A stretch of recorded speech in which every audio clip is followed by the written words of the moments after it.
huwag ka na magbayad ng tax. Akong bahala sa'yo. Uy, akala mo illegal, no? Legal to!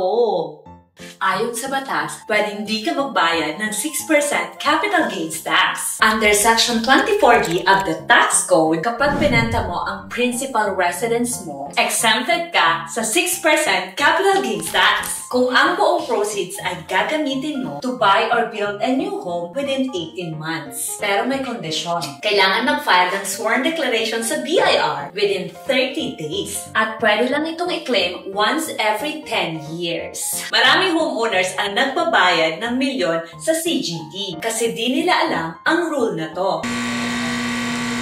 Akala nila automatic na may 6% cut ang gobyerno kahit lumipat lang sila ng bahay. In real estate, ignorance can cost you a lot. But foresight, that's how you protect your wealth. Share this with someone planning to sell their house. Knowledge like this saves not just money, but peace of mind. Because in the end, every move should be exquisite.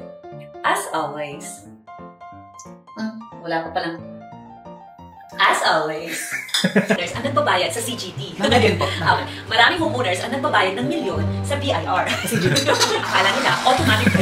Share this with someone planning to share their house. To sell. Knowledge like this saves not just money,